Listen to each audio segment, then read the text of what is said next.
내가 만약에 삼성전자를 1000만원어치를 95,000원에 샀는데 67,000원이 되어 있을 때 내가 예를 들면 뭐 한 700만 원이 되었겠죠. 700만 원으로도 삼성전자를 똑같이 사겠느냐? 아, 지금도? 예. 라는 이제 스스로에 대한 질문을 해봤는데 아닌 것 같아라고 하면 마찬가지로 그 주식을 보유하면 안 되는 거죠. 일단 개인 투자자분들이 많이 빠지는 함정 중에 하나가 그 전 사이클에서 굉장히 좋았던 퍼포먼스가 좋았던 뭐 주가가 많이 올랐던 종목들을 이렇게 더 오를 거라고 기대하고 사는데 그게 잘 사실 현실화가 안 되는 것들이 이제 반복이 되거든요. 근데 투자는 오히려 그런 기대감이 많이 반영되어 있는 종목이 아니라 기대감이 오히려 반영되어 있지 않은 종목에서부터 사실 상승을 시작을 하거든요. 그러니까 결국은 삼성전자가 계속 그 각도로 올라갈 거다라고 봤는데 실제로 주식시장은 좋은 점을 반영하면 그 다음에 쉬는 기간이 나오거나 기대치에 못 미치면은 주가 퍼포먼스가 좀 좋지 못하거나 이제 그런 어떤 지루한 그런 또 구간들이 나오게 됩니다. 근데 또 그거를 이제 못 버티게 되면은 막상 또 올라갈 때는 그 주식이 없거나 뭐 이제 이런 것들이 이제 과거에 계속 반복이 되고 있는데 삼성전자는 여러 가지가 좀 겹친 것 같아요. 일단 코로나 때 폭락한 이후에 삼성전자 같은 무거운 주식이 워낙에 이렇게 잘 오르다 보니까 아 이게 이제 발동이 걸렸나 보다. 그리고 우리나라를 대표하는 기업이자 주식이고 그리고 삼성전자가 뭐 망하겠어. 그리고 당시에는 뭐 반도체나 이런 수요가 장기적으로 계속 늘겠지. 그리고 그동안 봐왔던 삼성전자가 경영을 굉장히 잘해왔던 그런 것도 우리가 알게 모르게 배경 지식으로 갖고 있고 좋은 회사잖아요. 예, 그런 게 다 이제 겹치게 됐는데 사실 삼성전자라고 해도 제가 아까 말씀드렸던 한번 좀 뿜은 다음에는 좀 쉬어가는 구간이 생각보다는 좀 오래 나올 수도 있고 예 그런 지금 상황이라고 볼 수 있죠. 그러니까 사실 주식이 뭐 망하지 않을 거니까 대표 종목이니까 사실 그거보다는 저희 같은 경우는 좀 더 정교하게 예, 투자를 들어가게 되는데 사실 삼성전자가 또 여러 가지 의미에서 기회비용을 또 많이 안겨주게 된 것 같습니다. 그러니까 다른 종목들 예를 들면 작년만 하더라도 뭐 상반기 같은 경우에는 뭐 화학, 철강, 건설 이런 이제 다들 이런 게 오르겠어라고 하는 종목들이 이제 실적 장세를 만나면서 크게 올랐었는데 그거를 또 많이 놓치게 된 게 또 그 전에 삼성전자 많이 들어가 있었고 삼성전자만 보다 보니까 다른 업종들이 그렇게 턴어라운드 하는 거를 또 놓치게 됐었고 그런 의미에서는 기회비용을 좀 많이 초래한 그런 결과가 되지 않았나라는 아쉬움이 많이 남죠. 일단 처음에는 주식을 잘 안 하다가 누가 주식으로 이제 돈을 벌었더라라고 하면은 질투심이 생깁니다. 우린 사람이니까 생기죠. 예, 나만 소외될 수 없다. 그리고 쟤는 나보다 못하는 것 같은데 주식으로 돈을 벌었다고? 그럼 난 더 벌겠네? 이러면서 일단 참여를 합니다. 거기서부터 이제 시작인 거죠. 그 다음에는 뭔가를 샀는데 이게 뭐 오르기만 하겠습니까? 이제 좀 빠지면은 내가 좀 잘못 샀나? 뭐 이런 이제 스스로에 대한 의구심 같은 게 이제 생기고요. 그 다음에는 아 이제라도 좀 팔까 하는 이제 주저하는 마음이 듭니다. 아, 너 손절매를 하랬는데 손절매 하는 게 맞나? 뭐 이런 이제 마음이 들다가 그 다음에는 뭐 내가 산 종목만 안 오르고 다른 종목 올라가면은 아 내가 이걸 왜 샀지라는 이제 자괴감 같은 게 이제 밀려옵니다. 아, 왜 나만 이거 샀지? 내가 너무 미워 뭐 이런 유튜브 보면 다 벌었다는데 근데 사람이 그 생각만 가지고는 오래 살 수가 없거든요. 자기 합리화를 해야 됩니다. 그래서 아 결국에는 오를 거야 라는 어떤 그런 기대감, 희망 이런 것들이 생기다가 그 다음에 이제 이 망하게 하겠어? 라는 어떤 체념 단계로 이제 들어가게 됩니다. 그 다음에는 내가 이거 그 돈이 문제가 아니고 자존심이 걸려있기 때문에 원금 이하로는 내 팔 수가 없다. 이런 이제 고집을 피우다가 그 다음엔 아주 극단적 처방을 합니다. 이거를 뭐 쳐다도 안 봐야지. 이 계좌는 내가 쳐다도 안 볼 거야. 그때 혹은 이제 찾게 되는 게 뭐냐면 앙드레 코스톨란입니다. 수면제를 먹고 자라 이런 명언들이 갑자기 딱 검색을 하게 되면서 근데 저는 이제 극단적 처방이라고 보는데 작년 같은 경우에 그런 얘기 많이 하시더라고요. 자식한테 이제 물려줘서 그죠. 자식 대해서 쇼부 봐야지. 맞아요. 저는 좀 극단적이라고 보거든요. 보통 이런 심리적인 상태를 반복을 하게 되면서 결국은 주식을 다시 하지 말아야지. 뭐 이렇게 해서 저같이 이제 주식을 워낙 좋아하는 사람들이 볼 때는 굉장히 안타까운 결과가 계속 반복돼 왔었죠. 그렇죠. 근데 그거를 나는 처음 겪으니까 그걸 모르는 상황인 거죠. 이게 내 의지로, 자유의지로 이 방향으로 가는 것 같지만 실제로 주식을 하면은 그 경로로 나도 모르게 가고 있다는 거잖아요. 이렇게 되는 이유는 일단 선매수 후 공부를 하기 때문이 아닐까 싶습니다. 그러니까 처음에 공부가 잘 돼 있고 뭔가 투자 아이디어를 명확하게 짚어놓고 아까 뭐 얘기한 뭐 촉매 요인이라든가 이런 포인트들을 짚어놓으면 이게 보유 중에 기대만 못해. 그리고 이건 투자 포인트는 틀렸네. 이렇게 생각할 수 있으면 이거를 팔아야 되겠구나, 계속 가져가야 되겠구나, 더 사야 되겠구나가 좀 명쾌해집니다. 그런데 그냥 막연하게 샀다가 그 다음부터 주가만 보게 되면 주가를 가지고는 의사결정할 수 있는 것들이 거의 없습니다. 그러니까 자꾸 이제 내적 갈등들만 계속 일어나게 되는 거죠. 주가 자체에는 정보가 없는 거니까요. 그러면서 이제 원래는 이제 단타를 칠 생각이었는데 그러니까 살짝 조금만 먹고 나와야지라고 해서 들어갔다가 이게 이제 장기전이 되는 마치 옛날에 히틀러의 그 스탈린그라드 전투 같은 지금 러시아도 비슷하죠. 이게 속전속결로 하려고 그랬는데 뭔가 이게 지리한 어떤 장기전으로 좀 끌고 가게 되는 그런 이제 그 소위 말해서 이제 비자발적 장기 투자인 경우들이 많이 생기고요.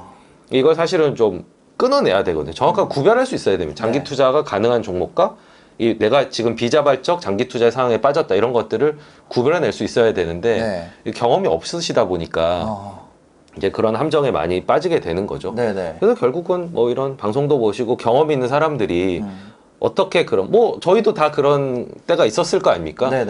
용기 잃지 마시고 이제 어떻게 그러면은 거기서 탈출할 수 있는지 이런 이제 팁들을 보시면서 이제 적용해 보고 탈출도 해보고 뭐 이러면서 이제 경험을 또 쌓아 나가셔야 되는 거죠. 그 해결책은 뭐예요? 그 팁이라든지 뭐 이런 것들은 어떻게 해야 되나요?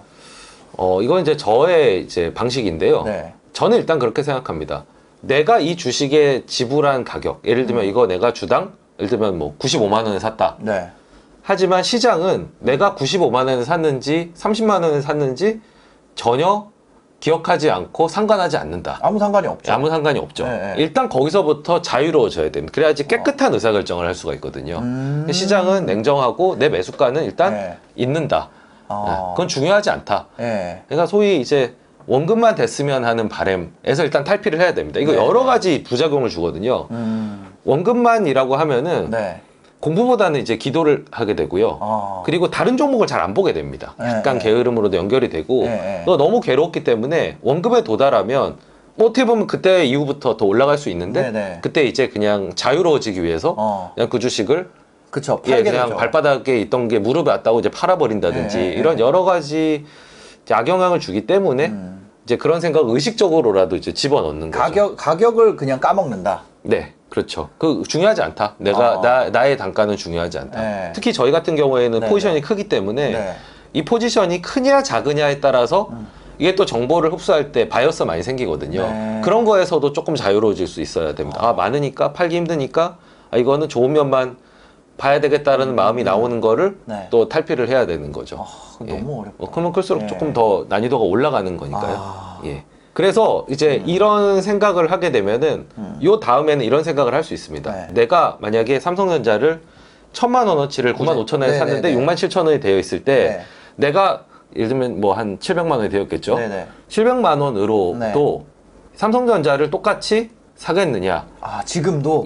라는 이제 스스로에 대한 질문을 해봤는데 아닌 것 같아라고 하면 마찬가지로 그 주식을 보유하면 안 되는 거죠.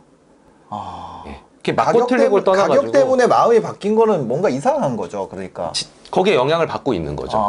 그러니까 깨끗한 의사결정을 못 하고 있는 상태라는 거죠. 그러니까 이거를 한번 생각을 뒤집어서 똑같은 현금이 있더라도 내가 오늘 이 주식을 다 사겠는가? 거기 이제 예스냐 노냐에 따라 가지고 내가 거기 얽매여 있었는지 아닌지를 좀 더 객관적으로 볼 수가 있는 거죠. 그게 본인의 입장에서는 최적의 대안이라고 생각을 하는 상태인 거니까요.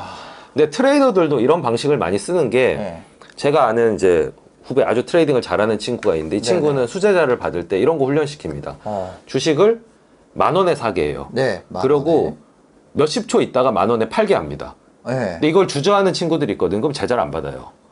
그게 무슨 얘기예요? 10,000원에 샀다 10,000원에 파는 거는 그 자리에 샀다 그 자리에 샀다. 어떻게 보면 수수료만 내고 전혀 변동이 없는 건데 그 액션을 할 수 있어야지 진정한 트레이더가 된다는 겁니다.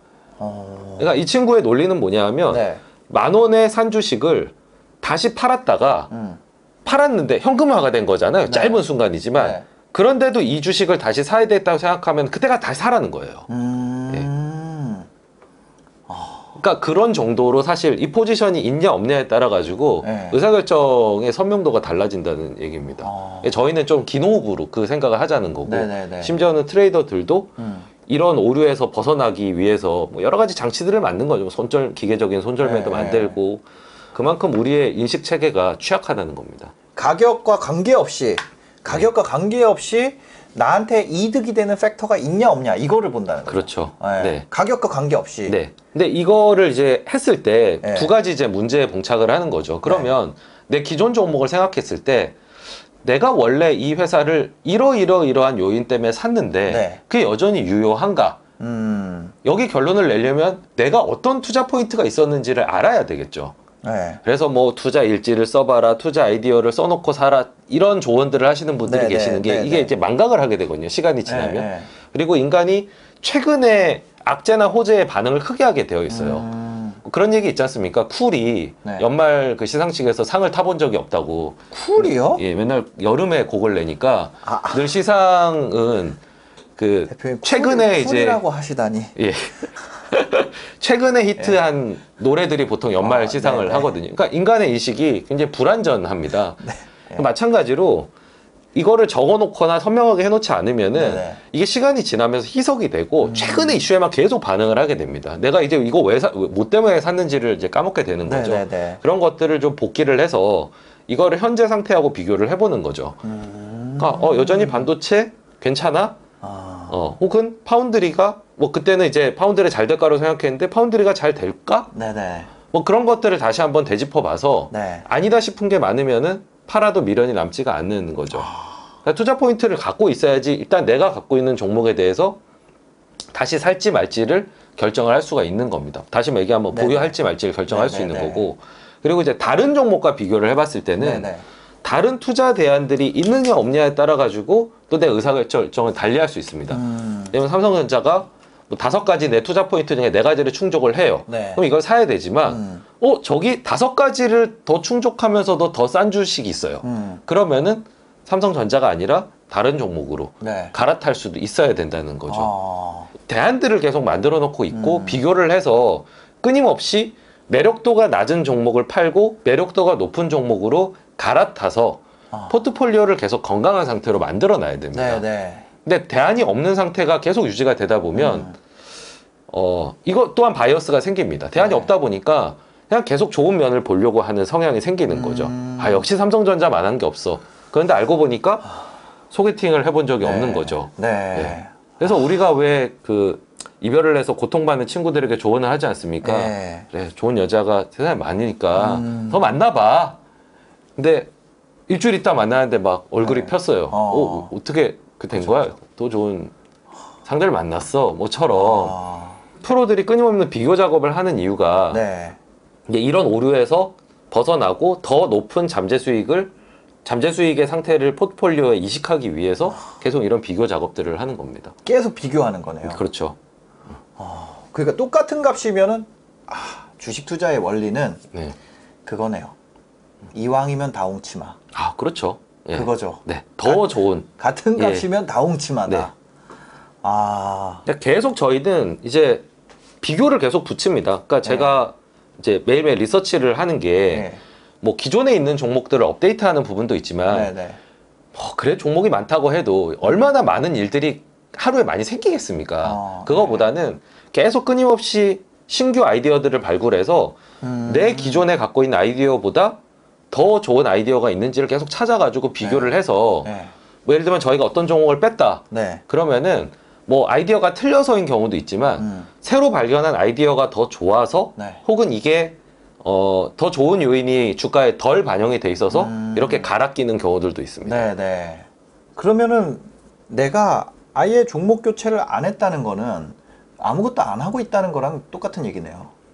그럴 수 있죠. 그리고 이제 거기에 대한 환상 같은 것들 있죠. 어떤 한 회사를 오랫동안 보유했는데 뭐 주식 부자가 되었다더라. 이제 이런 약간 환상들이 있는데 저는 25년간 해보면서 현실은 끊임없는 오리가 이렇게 수면 아래에서 발을 차는 것처럼 계속 비교를 해야지 그게 과거에 이제 삼성전자가 아니라 내가 이제 현대전자에 장기 투자하는 그런 일들을 막아줄 수 있다고 보는 겁니다. 이게 어떻게 보면 약간 생존자만 보고 잘못된 의사결정 내릴 수 있는데 저는 뭐 저처럼 이제 투자를 좀 오래 하고 싶은, 좀 잘하고 싶은 입장에서는 끊임없는 비교 작업을 통해서 보유를 하더라도 저는 야 이거보다 더 나은 대안은 없어라는 확신을 가지고 저는 하고 싶어요. 그렇지 않으면은 장기 투자든 뭐 종목 교체든 하기가 매우 어렵더라고요. 저는 계속 비교를 하면서 계속 비교를 하는데도 이걸 따라올 게 없기 때문에 이걸 갖고 있는 거지. 계속 비교했는데 더 나은 게 있으면 바꿀 수 있어야 된다는 거죠. 그렇죠. 금액과 관계없이. 내가 지금 손실을 보던 이익을 보던 관계없이. 그러니까 저는 이제 2020년 이제 말 요런 시점에서 보면은 삼성전자 없었는데요. 그 이유가 당시에 이제 저희가 주력을 했던 게 뭐 화학주라든지 뭐 금융주 뭐 이런 것들에 좀 집중을 했었거든요.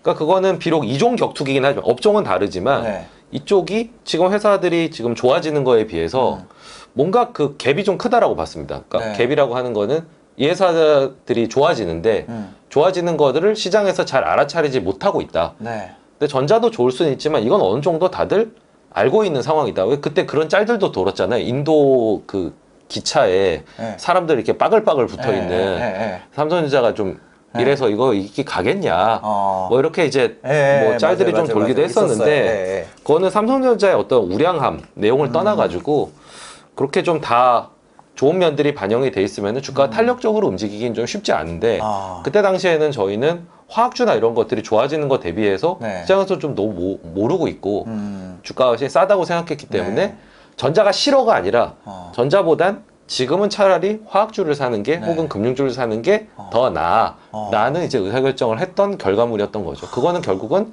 이제 비교 작업에서 오는 거였습니다. 끊임없는 비교를 해야 된다.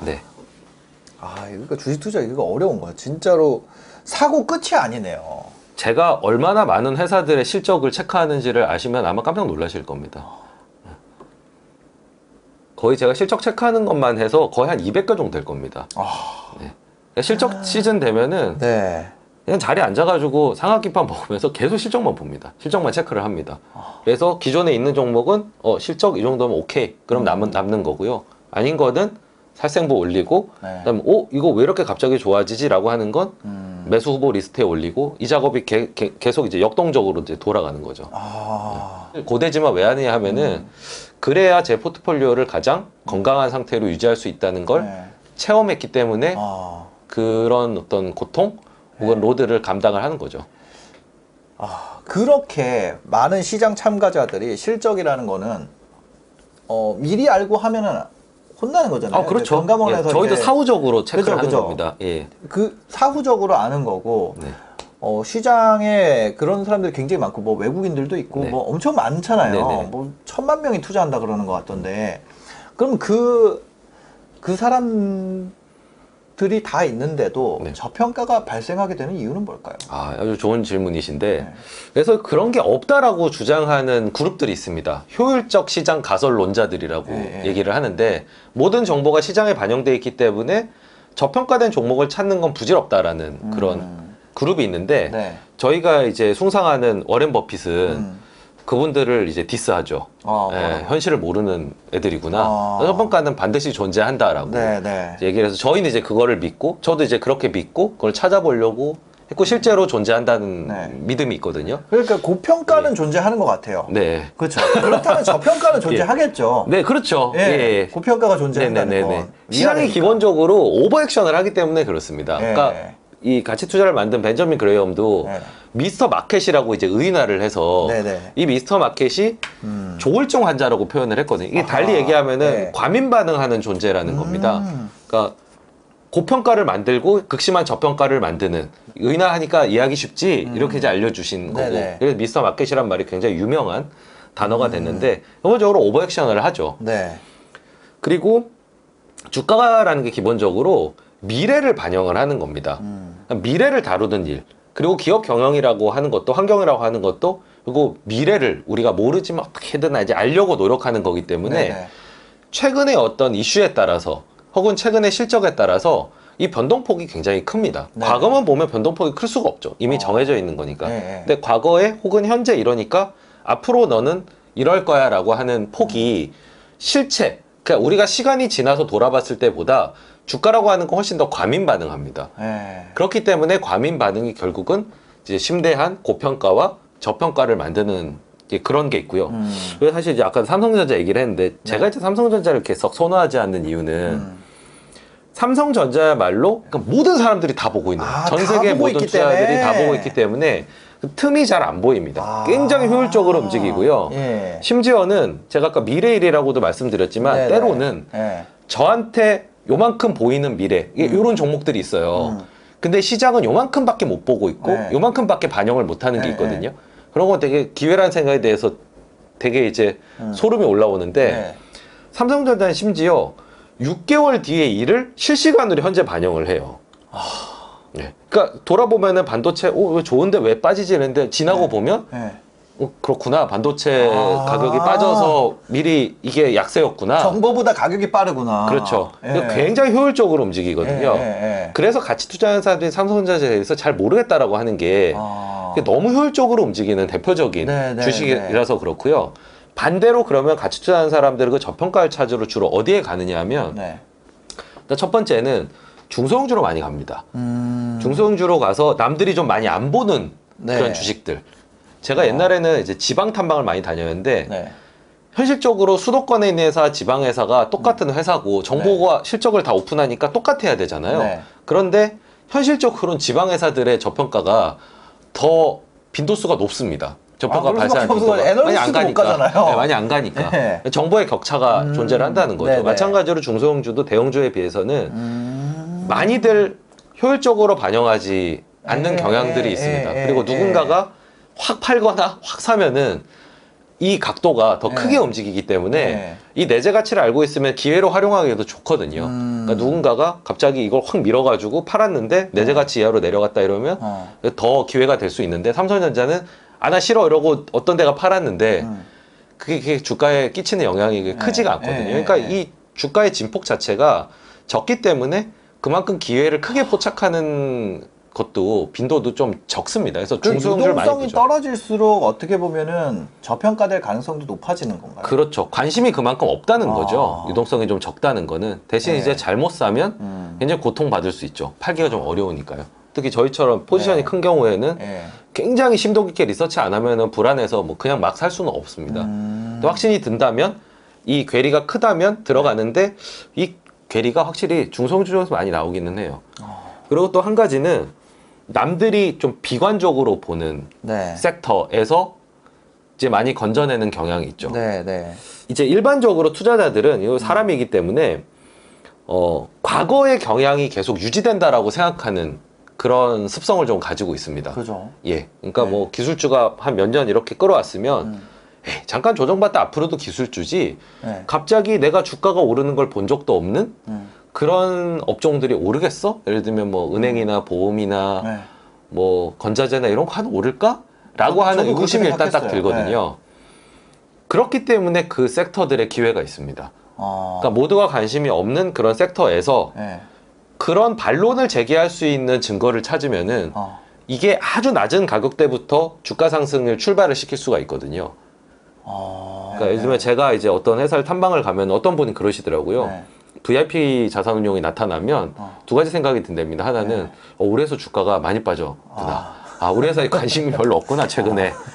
두 번째는 그래도 우리 회사가 그래도 뭔가 본질적으로 경쟁력은 있나 보다. 이 어려운 상황을 좀 헤쳐나갈 뭐 능력이 있다고. 그러니까 되게 복합적인 감정이 든다고 하더라고요. 약간 하이에나 같은 느낌인데 그거는 그런 저평가 요소들이 남들이 관심이 없고 그동안 쭉 안 좋았으니까 앞으로 안 좋아할 거야 라는 그런 어떤 관성적인 관념에 사로잡힌 그런 포인트를 이제 공략을 하는 거죠. 그러니까 결국은 인간의 인식의 불안전성을 통해서 나타나는 그런 시장의 비효율성을 가치 투자자들은 최대한 이용해 보려고 하는 거죠. 근데 이런 거 있잖아요. 그런 저평가라는 게 어떤 경우에는 너무 구조적으로 얘는 저평가 될 수밖에 없는, 그러니까 뭐라 그래야 될까요? 그냥 노답이야. 사양 산업이야. 그런 걸 수도 있는 거고, 아니면 얘가 비관적으로 본다는 것이 사양 산업이기 때문에 비관적으로 보는 거잖아요. 네.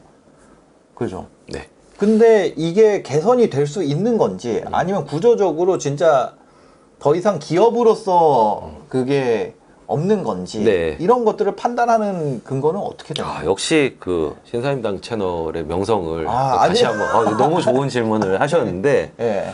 실질적으로 이게 앞서 질문은 가치 투자자들이 왜 저렇게 행동하는가, 왜 자꾸 나와가지고 이상한 그런 구닥다리 섹터를 자꾸 보라고 얘기를 하고 버핏만 하더라도 갑자기 막 코로나 터졌을 때 일본 가갖고 막 종합상사 사고 막 유전 회사들 사고 뭐 그런 모습들을 왜 그렇게 보이는가에 대한 어떤 답이었다고 하면 지금 말씀해 주신 거는 사실 저희가 왜 어디에 리서치 중에서 어디에 시간을 많이 쓰는지에 대한 사실 답을 드릴 수 있을 것 같아요. 실제 저의 리서치의 대부분은 지금 말씀하신 질문을 해결하기 위한 데 많이 씁니다. 저희가 내부에서 나오는 보고서가 이르면 한 30페이지에서 50페이지 정도 되는데 그 내용의 대부분이 그걸 논증하는 겁니다. 지금 이 회사가 이렇게 싼데 이 저평가된 요인이 과연 구조적으로 해결할 수 없는 거냐? 아니면 일시적이기 때문에 해결될 수 있는 거냐? 한마디로 얘는 장례식장에 가야 되는 거냐? 응급실에 있다가 바로 퇴원하라냐? 이거를 가리는 거에 리서치 대부분을 씁니다. 근데 이런 게 있잖아요. 우리가 만약에 어디를 인수한다 그러면 실사도 넣고 막 거기 장부도 다 들여보고 막 왜냐면 기업을 팔아야 되니까. 근데 그게 아니라 이거는 공개된 회사를 하는 거니까 요구할 수 있는 자료에 한계가 있잖아요. 다른 시장 참가자 이상으로 자료를 뭐 예를 들면은 그 회사 회계 장부를 가서 우리만 먼저 본다거나 이런 다 안 되잖아요. 그런데 거기서 어떻게 그런 판단을 내릴 수 있는 거예요? 일단 투자자들이 우위를 가져갈 수 있는 게 대표적으로 이제 정보 우위와 분석 우위를 가지면 초과 수익을 낼 수가 있거든요. 정보 우위와 분석 우위. 남들보다 정보를 빨리 많이 알거나 혹은 똑같은 정보지만 분석을 잘하는 거기서 이제 초과 수익이 창출될 수가 있는데 사실 정보라고 하는 거는 갈수록 사실 평평해질 수밖에 없습니다. 그러니까 저는 사실 개인 투자자들이 정보 우위를 추구하는 건 바람직하지 않다고 생각해요. 그리고 잘할 수 있는 영역도 사실 아니라고 생각을 합니다. 본인이 뭐 거기에 직업적으로 뭐 있다거나 이런 거 아닌 이상은 거의 대부분은 남들보다 빨리 정보를 캐치하기가 좀 어렵고 많은 정보를 취득하기가 어려운데 저는 그래도 많은 정보를 최대한 긁어 모으는 것까지는 할 수 있다고 생각합니다. 그래서 저희도 최대한 많은 정보를 긁어 모읍니다. 시장에 나와 있는 모든 정보를 논문 쓰듯이 일단 긁어 모읍니다. 거기에 보면은 심지어는 뭐 맘카페에서 뭐 어쩌다더라 뭐 이런 정보들도 심지어는 들어있고요. 프로들이 뭐 저런 것도 뒤지나? 이런 막 아이디로 들어가가지고 보기도 하고요. 뭐 유튜브 같은 거를 보기도 하고 회사 역사를 이제 보기도 하고 조금 차이가 있는 거 이제 궁금한 게 있어 회사에 좀 물어보고 기업 탐방할 수 있고 그건 조금 다르겠죠. 근데 뭐 요즘에 개인 투자분들 많이 하시니까요. 결국 승부는 사실 분석 우위에서 차이가 나는 것 같습니다. 그러니까 분석을 얼마나 같은 정보를 가지고 잘할 수 있느냐 하는 건데 이거는 좀 개인적인 어떤 역량 차이 이런 것들이 좀 있겠고 어쨌든 최대한 분석을 하는데 어떤 틀을 가지고 하는 거죠. 이 사건이 과연 일시적인 거냐 아니면은 해결될 수 있는 거냐. 제가 이제 대학교 3학년 때 쓴 책에도 보면은 뭐 사양산업 속 성장 기업 뭐 이런 것들이 있거든요. 그러니까 최소한 일단은 편견은 버리고 이 산업이 성장하지 않는다고 하더라도 그 안에서 누군가 성장할 수 있잖아요. 이해하기 쉽게 뭐 유튜브 구독자로 치면 이 채널 구독이 전체적으로 지금 좀 정체예요. 그러면 여기서 이제 모든 그럼 채널이 정체냐? 뭐 어디선가는 올라가고 있는 데들이 있을 거 아닙니까? 이제 그런 거를 이제 찾아보는 노력들을 일단은 해보는 거죠. 편견을 버리고 일단은 거기서 좀 리서치하고자 하는 마음이 나오는 거고요. 그게 찾아도 소용없어 이러면은 좀 이렇게 의기소침해지거든요. 일단 그 의혹을 가지고 접근을 하고 뭐 저평가되는 요인들이 몇 가지가 있습니다. 첫 번째는 제가 헤드라인 리스크라고 부르는데 뭔가 신문에 달만 사건이 터진 거예요. 악재가 터진 거예요. 현대산업개발. 그렇죠. 현대산업개발 같은 경우가 있고 그 연초에 이제 5% 신고했던 파마리서치라는 회사가 있는데 둘 다 사건이 생겼습니다. 파마리서치는 파마리서치 바이오라고 자회사에서 톡신을 만들어서 파는데 이게 국내 허가가 안 된 거를 수출만 해야 되는데 국내 업체랑 거래를 했기 때문에 너희는 임마 영업 정지야 임마 라고 했던 사건이 있었어요. 주가가 이제 9만 몇천 원 하다가 이제 6만 원 후반까지 쭉 빠졌거든요. 저희가 이제 여기서 많이 샀는데 그러면서 이제 신고를 하게 됐죠. 그거는 이게 그냥 일시적이고 약간 뉴스에 불과하다라고 생각을 한 겁니다. 네. 전체 매출에 비하면은 비중이 굉장히 작고 그리고 이제 가처분이라는 형태를 통해서 네. 일단 영업을 좀 이어갈 수 있는 방법이 있다는 걸 네. 과거의 사례들 예를 들면 뭐 메디톡스라든지 이런 사례에서 이제 알고 있었던 거고 그리고 본질적으로 보니까 이거는 뭐 그렇게 뭐 법정에 갔을 때 크게 문제될 만한 그런 이제 본질적인 잘못을 회사가 한 게 아니다. 예, 그리고 설사 이게 잘못된다고 하더라도 매출의 이익에서 몇 프로만 빼내면 되는데 주가가 이거보다 더 많이 빠졌고 우리의 투자 포인트는 예를 들면 리쥬란, 콘쥬란이다. 이거랑은 상관이 없다. 이게 이 리쥬란, 콘쥬란 영업에 영향을 미쳤으면 문제였겠지만 관계 없다. 이렇게 이제 결론을 냈던 거죠. 현대산업개발 이제 굉장히 큰 헤드라인 리스크가 터졌는데 이 경우는 조금 다르게 봤습니다. 예, 기본적으로는 좀 너무 큰 사건이었고 그리고 본질적으로 잘해야 되는 영역에서 터진 사건. 그러니까 건설사가 안전하게 아파트를 잘 올려야 되는데 사실 여기서 취약점을 드러낸 거잖아요. 그리고 내가 만약에 다른 발주하는 입장이라면 내가 어떤 조합의 조합원이라면 과연 저기에 시공을 맡기는 게 마음이 편할까라고 봤을 때는 아주 시간이 많이 지나면 잊혀지겠지만 일단은 많이 알려진 회사고 이슈가 됐고 했기 때문에 이거는 좀 회복하는데 시간이 좀 걸리고 일단 행정 조치가 뭔가 나오겠다. 그리고 그렇다고 현대산업개발이 뭔가 다른 대안? 그러니까 독보적인 대안이라는 생각이 들진 않았어요. 뭐 GS건설과 DLENC를 사는 것과 이때 현대산업개발을 사는 것 간에는 리스크를 감수할 정도의 큰 차이가 있다고 보진 않았어요.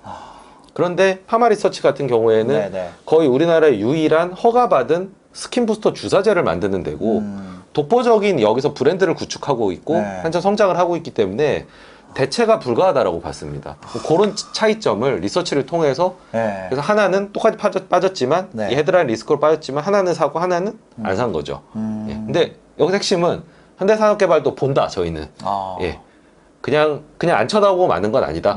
그리고 이제 이런 파마리서치 같은 경우도 이전에 이 회사에 대해서 좀 잘 알고 있었기 때문에 이 이슈에 겁먹지 않고 해석을 할 수 있었던 거지 전혀 모르는 회사가 헤드라인 리스크에 걸리면은 사실 그때부터 보고 좋은 감정을 갖기가 쉽지가 않습니다. 그리고 이제 두 번째 또 저평가가 발생하는 요인이 이거는 이제 요즘에 많이 생기는 거라서 제가 좀 팁을 드리는 건데 제가 2000년대 한 중반쯤에 회사들 탐방을 다니면 맨날 이 얘기만 물어봤습니다. 원가 올라가는데 이거 판매가 전가 어떻게 할 거냐. 이거 비용 올라간다. 지금 그렇잖아요. 그때 중국이 막 원자재 빨아들이고 이래가지고 인플레 날 때였는데 맨날 그 질문했는데 금융위기 이후로는 이 질문 많이 안 한 것 같습니다. 디플레 시기였기 때문에. 그리고 작년 초부터 얘기 많이 하고 있는 것 같거든요. 그래서 작년 초에도 인플레 좀 세게 오겠구나 이런 생각이 이제 풀뿌리에서 일어나고 있어서 그 느낌을 받았었는데 지금 원가들이 일단은 오르고 보기 때문에 여기에 피해보는 회사들이 되게 많아요. 그렇죠. 예, 당장은 막 비용이 막 올라가고 대부분의 있는 회사가 상황이니까요. 그럴 것 같아요. 그렇죠.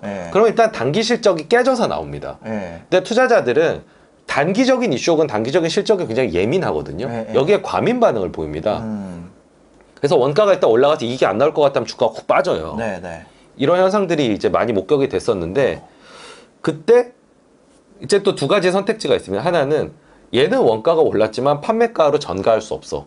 힘이 없는 데기 때문에 그럼 일단 탈락이죠. 전가를 할 수 있는 데면은 그 다음부터는 좀 빨리 반영을 할 수 있는지 빨리 반영할 수 없는지 이런 것들을 둘 다 따져보게 되는데 아무래도 전가에 시간이 좀 걸리는 거일수록 주가가 많이 빠져 있을 가능성이 높겠죠. 그럼 이제 저평가가 돼 있는 건데 이게 결국에는 시간의 문제입니다. 근데 어쨌든 판매가로 전가를 할 수 있다.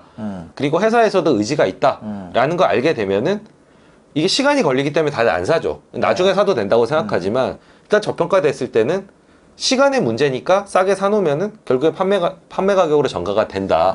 이렇게 믿으면은 좀 남들이 볼 땐 위험한 시기에 어떻게 보면 좀 답을 알고 안전하게 살 수 있는 거죠. 작년 하반기부터 시멘트가 딱 이랬던 것 같아요. 시멘트. 시멘트가 그 전까지 주가 괜찮았던 게 뭐 건설 사이클도 괜찮았고 그리고 뭐 착공도 계속 이제 들어가고 있었고 공급자는 좀 줄었고 그리고 시멘트 업체들 자체가 체력이 많이 업그레이드가 됐거든요. 네네. 뭐 환경 뭐 이런 것도 많이 붙이고 해가지고 아주 좋아졌는데 네. 일단 당장 유연탄 가격이 너무 말도 안 되게 뛰어오르니까 3배, 4배씩 뛰어오르니까 네. 야 이거는 올해, 그러니까 작년에 봤을 때 2022년에 이건 이익이 무조건 준다 네. 라고 보고 시멘트가 전반적으로 주가가 굉장히 약세였어요. 그런데 시멘트 그 회사들이 이제 가격을 올릴 수 있다는 거를 이제 알게 된 거죠. 정황상으로 봤을 때. 예. 그리고 안 올리더라도 이 정도 주가면은 뭐 너무 싸다. 예, 너무 싸다. 배당 먹고 넘어가면 된다. 이제 이런 이제 좀 거필링을 가지고 이제 접근을 했는데 네. 반대로 이런 상태에서 시멘트 업체들이 가격 인상 시도를 하니까 네. 반대로 너무 빠져 있으니까 이 뉴스만 가지고도 어느 정도까지 회복을 하잖아요. 그리고 실제로 가격 그 전가를 했고요. 그러니까 그런 게 대표적인 시간차 공격인 건데 그 제가 올 초에 뭐 음식료나 이런 것들 방송 내 얘기를 좀 했던 게 지금 당장 좀 안 좋아 보이지만 결국 전가를 하게 되면은 시간차 공격을 할 수 있다. 이런 것도 대표적으로 너무 좀 단기적인 시각으로 보기 때문에 나타나는 저평가 현상 하나였고 이게 형태를 그때그때 많이 좀 달리하게 되는 것 같습니다. 이 시간차로 인해 발생하는 저평가가 나온다. 그렇죠. 그런데 이제 그 질문의 사실 본질에는 진짜 뭐 비전도 없고 앞길도 좀 안 보이고 근데 단지 그냥 뭐 갖고 있는 현금에 비해서 부동산에 비해서 싼 종목 이런 거 올라가냐 뭐 이런 것도 좀 궁금하실 것 같거든요. 그게 되게 중요한 요소죠. 네. 아무리 뭐 그거잖아요. 내가 땅을 아무리 가지고 있어도 사업할 생각이 없어. 나 그거 나중에 임대 줘가지고 만약에 기업주가 나 그냥 그거 월세 받으면서 나 살 건데 월급 그냥 따박따박 받으면서 이러면 그게 아무리 그렇다 그래도 그거 그 사람 거잖아요. 그렇죠. 그러니까 그 사람 건데 내가 거기다가 뭐 지분을 얼마 얻는다 그래서 그게 행복으로 돌아오지 않잖아요. 그렇죠. 뭐 금고에 땅이랑 돈이 많은데 열쇠가 나한테 없는 느낌? 이런 거죠. 그걸 인수를 할 정도로 지분도 안 되고. 그렇죠. 미국은 이제 열쇠를 뺐습니다. 뺏을 수 있어요? 행동주의 하는 사람들이 집을 막 사모아가지고 이사회를 장악하고 다 팔고 이렇게 해서 열쇠를 해서 자기가 여는 아직 우리나라는 그렇진 않으니까 그 현실 가운데서 이제 그게 되냐 안 되냐를 따져봐야 되겠죠. 그러니까 그렇게 되면은 막 이제 우리나라는 들어오면은 누가 나의 왕국에 침입을 하기 시작하면은 그러면은 뭐 그렇게 할 수 있잖아요. 이익을 누른다든지 뭐 그렇게 해가지고 또 버틸 수 있고. 그렇죠. 이익을 펌핑하는 건 어렵지만 저평가가 계속 유지되는 회사들이 많죠. 그리고 그런 회사는 그러면은 아예 투자를 안 하시나요? 어떻게 구별을 해야 될까요? 저는 개인적으로는 썩 즐기는 편은 아니고요. 그런데 이제 저랑 이제 같이 그 일을 하는 김민국 대표, 김민국 공동대표는 이거를 바벨 전략처럼 같이 씁니다. 그러니까 제가 계속 말씀드렸던 이제 성장의 요인이 있고 회사는 좋은데 일시적으로 빠진 이런 것도 한 축으로 들고 가지만 너무 싼 종목들 들고 가거든요. 그거는 그런 종목들이 오르는 경험을 많이 해봐서 그렇습니다. 그리고 이런 종목들이 답답하긴 하지만 갖고 있을 때 불안하진 않거든요. 왜냐면 더 빠질 데가 없기 때문에 근데 락바텀이라고 그런 종목을 그러는데 살 수 있어요? VIP에서 그렇게 저평가된 종목은 거래가 안 되잖아요. 저희는 이게 아주 싸든 너무 싸서 지나칠 수 없든 좋아지든 일시적인 요인이든 보이면 그냥 절대 지나치지 않습니다. 한 달, 두 달이 되더라도 계속 사모읍니다. 조금씩 네, 계속 사모읍니다. 본능적으로 그런 거 사두면 돈이 된다고 생각하기 때문에 다 사두거든요. 굵직굵직한 종목만 하는 게 아닙니다. 다 모여가지고 전체 성과가 이루어지는 건데 일단 경험이 있어야 되는데 이 믿음이 없이 뭐 그냥 이거를 사서 한번 믿어보자 이걸로는 굉장히 지루한 투자가 됩니다. 그리고 정작 이런 투자를 하는 사람들도 보면은 이분들의 사고 체계 자체가 저는 조금 다른 것 같아요. 그러니까 기본적으로 저도 그렇지만 특히나 딥밸류 투자를 하는 사람들은 일단 평균 회귀를 강력하게 믿습니다. 그러니까 결국은 저평가 자체가 하나의 촉매, 저평가 자체가 호재이기 때문에 결국은 어떠한 이유에서든지 평균으로 회귀한다. 근데 그 시기나 그게 무엇인지는 알 수가 없다. 그래서 겸손하게 일단 이런 것들을 광범위하게 분산을 해두고 싸게 사는 거에만 집중을 하면 결국은 평균 회귀를 한다. 그리고 저평가, 그러니까 촉매들도 여러 가지가 있는데 이분들이 믿는 촉매는 회사는 뭐라도 한다. 뭐 이런 또 믿음이 있어요. 그 정도는 리서치를 해야죠. 너무 아무것도 안 하거나 그냥 주가를 그냥 상속을 위해서 눌러놓거나 이런 건 필터링을 합니다. 그런데 회사가 그런 상황을 타개하기 위해서 그래도 뭐라도 하다 보면 그거 자체가 저평가를 해소할 수 있다라고 하는 그런 어떤 자연치유 혹은 좀 긍정적인 그런 사고 예, 그런 것들을 믿고 하는 거죠. 그러니까 이 평균 회귀를 믿느냐, 이 믿는 사람들 가치 투자가 가치 투자가 되는 거고요. 평균 회귀는 무슨 일단 주식은 모멘텀을 타고 갈 때까지 가는 거야라고 하는 분들이 모멘텀 투자자나 트레이더가 되는 거죠. 그래서 가치 투자의 반대말 뭐 성장주 투자자라면 저희는 기겁을 합니다. 특히 저같이 상품명이 저는 기본적으로 VIP 그로스 1위명 이런 그러니까 그로스가 들어가는데 예, 성장을 하지만 실체적인 성장 그리고 성장이 주가에 가급적이면 반영돼 있지 않거나 나만 좀 알고 있는 성장 이런 것들을 좋아하지 성장주를 싫어하는 게 아니거든요. 가치주의 반대말은 고평가주입니다. 고평가된 걸 싫어하는 거예요. 그죠. 예, 그러니까 사실 가치 투자의 반대말은 엄밀히 얘기하면 이 어떤 평균 회계의 철학을 고려해 보면 모멘텀 투자라고 보는 게 맞을 것 같아요. 부동산을 할 때도 가치 투자하는 사람들은 잠깐만요. 그러면 이게 그거죠. 주식 투자하면 안 되는 거예요. 그렇습니다. 주식 투자하면 안 되는 사람들이 있다고 합니다. 부동산. 그럼 제가 먼저 여쭤볼게요. 부동산으로 바꿔서 이런 사람은 부동산 투자를 하면 안 되겠다라고 생각하시는 요소가 있나요? 부동산 투자하면 안 되는 사람이요? 일단 책임을 남한테 미루는 사람. 남 탓하는. 그 다음에 시세를 매일 보는 사람. 부동산 시세가 안 바뀌는데 시세 계속 보는 사람이 있어요. 그 다음에 사고 나서 남의 거 보는 사람. 남의 거는 왜 보는 거죠? 부동산 거래 비용이 크기 때문에 그러니까 이런 거 있잖아요. 내가 마포를 샀어요. 마포에서도 여러 가지 아파트들이 있잖아요. 그 중에 내가 뭐 마레프를 샀어, 대장을 샀어. 근데 어떤 것 때문에 마포에 이제 쌍용 아파트도라는 데가 있어요. 쌍용 황금 아파트라는 데가 있어요. 그게 올라갈 수가 있어요. 근데 내가 마레프를 나는 대장이라서 좀 안전하게 살려고 마레프 30평을 샀단 말이에요. 근데 쌍용 아파트 올라가는 거를 보고 그거를 배아파하면은 그거 하면 안 돼. 그 다음에 내가 마포 샀는데 예를 들어서 저기가 올라가. 왜냐면 부동산은 거래 비용이 크기 때문에 한 번 사면 갈아탈 수가 없어요. 그래서 어쨌거나 오르냐 아니냐 그냥 0이냐 1이냐를 해야지. 내가 이거보다 보니까 과천이 더 올랐어. 어디가 더 올랐어. 이거를 하기 시작하면 부동산은 그 답이 안 나와요. 일단 남 탓하는 거, 남 탓을 하면 일단은 발전이 없습니다. 발전이 없어요. 그래서 좀 문제고요. 그리고 시세와 관련해서는 뭐 버핏이 이런 말을 했습니다. 그 농구 경기를 잘 하려면 스코어보드만 보고 있으면 안 되고 경기에 집중해야 된다. 이것도 마찬가지로 남 탓이 게으름으로 연결되는 것처럼 이것만 보고 있는 것도 사실 이제 집중할 수 없는 그런 상황을 계속 만들어내는 본질에서 멀어지는 거죠. 그리고 제가 아까 처음에 뭐 질투에서부터 주식 투자를 시작한다라고 했는데 이 감정이 되게 자연스러운 거지만 투자하는 데는 도움 별로 안 되는 것 같습니다. 계속 이제 남의 걸 보게 되고 자기의 능력 범위를 벗어나게 되거든요. 사실 내가 제일 잘하는 건 마포인데 갑자기 이제 다른 동네 가가지고 하다가 실수할 확률을 높이는 거죠. 그래서 버핏도 계속 능력의 범위에 머물러라 이런 얘기를 계속 하는 것도 그렇고요. 거기에 이제 저는 추가를 하면 주식 투자를 하면 안 되는 유형은 첫 번째는 저는 그러니까 이건 개인 통계입니다. 이런 분이 굉장히 지적이고 어떻게 보면 뭐 회계나 이런 것들을 잘 이해를 하고 회사의 경영도 잘 이해하는데 이상하게 주식을 하면 안 되는 분들은 공통점이 귀가 얇으시더라고요. 내 얘긴데. 그래서 좀 쏠깃쏠깃 이렇게 하시는 분들이 이게 처음에 살 때도 의사결정이 좀 오류가 나지만 계속 의사결정에 오류를 일으킵니다. 그러니까 예를 들면 주식 투자는 결국엔 자산 거래고 심플하게 얘기하면 낮게 사고 높게 팔면 됩니다. 그러니까 바이로 셀 하이를 하면 되는데 결과 안 좋으려면 이거 하시면 됩니다. 바이 하이 셀 로.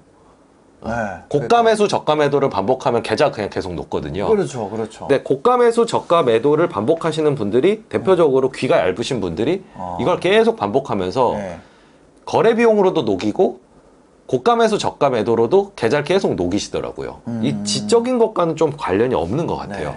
주식 투자의 정보 중에서 내 귀를 쏠깃하게 하는 것들이 대부분은 최근에 결과가 좋은 것들, 한마디로 주가가 좀 많이 오르거나 핫한 것들입니다. 그렇죠. 근데 묘하게 주식은 그런 핫한 거를 사면은 그때서부터 빠져요.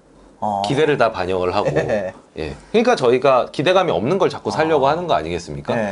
그 제가 만약에 작년 초에 뭐 금융주 사야 된다, 건자재 사야 된다, 뭐 화학 사야 된다 이러면은 쫄깃하지 않았겠죠. 그러니까 귀가 얇은 분들도 그건 쫄깃하지 않았을 것 같아요. 그죠. 예. 쫄깃하지가 않죠. 네. 근데 거기에 이제 빅테크다 알지? 이제 21세기는 플랫폼의 시대고 메타버스, NFT면 솔깃하죠. NFT 이런 얘기를 하면 여기 솔깃한단 말이죠. 근데 이걸 듣고 사면 바이하이가 될 확률이 높은 거예요. 예. 아니 그러면 저 갑자기 여쭤봐서 죄송한데 아닙니다. 예. 지금 제일 솔깃하지 않은 건 뭘까요? 제일 솔깃하지 않은 거는 지금 진짜 불인 거. 예. 솔깃하지 않은 거는 현재의 삼성전자일 수도 있겠고요. 요즘 뭐 보니까 삼성전자 지쳐서 좀 파시는 분들이 나타난다 이러니까 또 제 페이스북에 선수들, 친구들이 삼성전자 이제 슬슬 살 때가 됐나 보다 라고 이제 해석을 하는 걸 보면은 뭐 이것도 한번 고민해 볼 만한 거인 것 같고요. 그리고 지금 예를 들면 중국에서 지금 코로나 퍼지고 있는 거 다 알고 우리 알고 있잖아요. 코로나 퍼지면 어디까지 확산될 수 있다는 거를. 그래서 지금 뭐 중국 소비주들이 다들 어렵지 않습니까? 중국에서 장사하고 있는 데들. 뭐 최근에 뭐 오리온도 그렇고 FNF도 그렇고 약간 이런 유들이 되게 약세인데 이런 것들이 일단 들었을 때는 뭔가 마음이 불안한. 왜 지금 안 되는 거를 나한테 나도 뉴스 보는 사람인데 왜 저런 걸 얘기를 하지? 별거 솔깃하지 않는 것들이 요런 거인 것 같습니다. 진짜 솔깃하지 않은 거. 네. 그리고 여기에 더해서 이제 이성보다는 좀 감정이 앞서시는 분들이 지나고 봤을 때 왜 올라는지 이런 것들은 사실 굉장히 아트적인 요인들이 있거든요. 그리고 굉장히 비정형적이고 돌발적인 부분이 있습니다만은 최소한 처음에 투자 포인트를 세울 때나 투자 포인트를 점검할 때는 그냥 냉정하고 이성에 기반을 해야 됩니다. 근데 갑자기 이제 회사를 되게 감정적으로 대하시는 분들이 있으세요. 나와 함께 2년 동안 같이 고생한 주식 내지는 우리나라의 대표적인 회사, 이 회사가 망하면 우리나라도 망할 텐데 맞아. 이런 어떤 되게 감정 심지어 저는 그런 것도 봤어요. 이 회사한테 이름이 좋아 뭐 이런 근데 감정을 투영을 하게 되면은 좀 선명한 의사결정을 하기가 굉장히 힘듭니다. 그래서 주식을 이제 오랫동안 높은 성과를 거두던 사람들을 보면은 상당히 이성적인 경우들이 사실 좀 많아요. 좀 냉정하고. 저도 이제 성격 검사 같은 거를 해보면은 거의 이성 100 감정 빵 뭐 이렇게 나옵니다. 진짜요? 그런 게 있네요. 제가 주식 투자 못하는 이유로 화가 안 냈겠어요. 저 되게 감정적이에요. 하나 더 있습니다. 또 있어요? 하나 더 있는데 대중의 의견을 따라야지 마음이 편안한 분들이 있어요. 저요. 그러니까 그 선생님이 질문해봐 이러는데 혼자 이렇게 손 딱 드는 이런 사람들이 가치 투자자인 경우가 많아요. 저도 그렇고. 종 쳤는데 손 드는 애들. 그러니까 저는 똑같은 색의 예를 들면 하얀 돌이 있으면 하얀 돌무더기가 있으면 까만 돌을 좀 던지고 싶어요 거기. 그러니까 약간 좀 반대로 좀 하고 싶은 그런 기질이 있는데 가치 투자 모임 같은 걸 하면은 같은 부류구나라는 생각이 많이 듭니다. 아니 저기도 그렇더라고요. 김현준 대표도 뭐 하면 남들 좋아하는 걸 싫어하더라고요. 그러니까 대중이 좋아하는 거를 같이 좋아하는 거에 대해서 굉장히 마음이 불편해요. 뭔가 저게 지옥 가는 길 같은 약간 그런 두려움 같은 게 있거든요. 이 자산거래라고 하는 건 비관론자한테 사서 낙관론자한테 파는 거거든요. 그래야지 차익이 생기는 거잖아요. 근데 비관론자한테 사고 낙관론자한테 팔려면은 대중의 움직임과 반대로 움직여야 됩니다. 뭐 어떻게 보면 주식하는 사람은 유통업자 아닙니까? 저희가 뭘 만들어내는 건 아니잖아요. 유통을 잘하려면 남들이 관심 없는 걸 사서 흥분할 때 파는 요 사이에서 차익을 취하는 게 결국은 저는 이제 단타내고 이걸 좀 긴 호흡으로 긴 호흡. 그리고 회사가 정말 잘 돼야죠. 저희 정도의 포지션을 정리하려면 회사 진짜 잘 돼서 주가 유지돼야지 그러지 않으면은 이제 매도할 수도 없거든요. 좀 호흡이 길다 뿐이지 기본적인 저는 원리는 이래야 되고 이 기질이 그런 액션을 반복적으로 취하면서 계좌를 불리는 데 도움이 된다는 겁니다. 하여튼 또 이렇게 주식 투자에 대해서 계속 한 걸음 한 걸음 배워 나가다 보면 언젠가는 또 좋은 성과도 있고 하지 않을까 하는 생각을 합니다. 오늘 진짜 한국형 가치 투자 전략을 하시는 맞죠? 네, 맞습니다. 네, 예. 최준철 대표님과 네. 함께 이야기 나눠봤습니다. 오늘 이렇게 바쁘신데 함께 해주셔서 너무 감사합니다. 아, 즐거운 대화였습니다. 네, 감사합니다. 네, 영상 보시고 도움이 되셨으면 구독과 좋아요, 댓글까지 부탁드리겠습니다. 영상 봐주셔서 감사합니다. 행복한 하루 되세요.